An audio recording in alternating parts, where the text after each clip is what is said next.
இது சண்டே எடுத்த வீடியோ தான். பீச்சுக்கு போகிறதுக்காக தான் ரெடி ஆகிட்டு இருக்கோம். நம்ம ஊரில் பீச்சுக்கு போனோம்னா கையை விசிக்கிட்டு போனால் போதும், சுற்றி சுற்றி ஸ்நாக்ஸ் வச்சுருப்பாங்க, நல்ல காற்று வாங்கிக்கிட்டு சூப்பராக சாப்பிட்டு வரலாம். ஆனால் இங்கே பீச்சில் ஒன்றுமே இருக்காது. ஆனால் நமக்கு பீச்சுக்கு போனால் இந்த ஸ்நாக்ஸ் எல்லாம் சாப்பிட்டா தான் கொஞ்சம் திருப்தியாக இருக்கும். அதனால இவங்க வைக்கலனாலும் பரவாயில்ல, நம்மளே ரெடி பண்ணி எடுத்துக்கலான்னு எடுத்துக்கிட்டு பீச்சுக்கு வந்தாச்சு. நான் இதுதான் ஃபர்ஸ்ட் டைம் இந்த சர்ஃப் சைட் பீச்சுக்கு வரது. இது வரைக்கும் கேல்வஸ்டன் பீச்சுக்கு தான் போயிருக்கேன். இங்கேயுமே நிறைய கூட்டம் இருந்தது. கடலுமே நல்லா ஃப்ளாட்டாக ரொம்ப தூரத்துக்கு தரையாக தான் இருந்தது. அதனால பயம் இல்லாமல் விளையாடுற மாதிரி தான் இருந்துச்சு. வந்ததும் ஐட்டம்ஸ் ஓப்பன் பண்ணியாச்சு. மேங்கோ லஸ்ஸி பண்ணி எடுத்துகிட்டு வந்திருந்தாங்க பத்மாக்கா.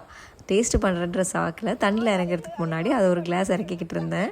பசங்களுக்கெல்லாம் கொஞ்சம் கூட பயமே இல்லை. அவங்க அப்பாங்க கூட நல்லா உள்ளார போய் விளையாண்டுட்டு இருந்தாங்க.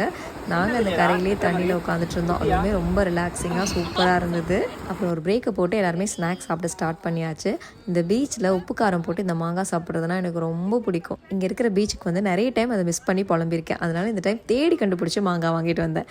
எனக்கு தான் பிடிக்கும்னு பார்த்தா இங்கே நிறைய பேருக்கு அந்த காம்பினேஷன் பிடிச்சிருக்கு. அப்புறம் நம்மளோட ஸ்நாக்ஸ் கொஞ்சம் பேர்ட்ஸ்க்கெலாம் கொடுத்துட்டு திரும்ப விளையாட போயிட்டாங்க.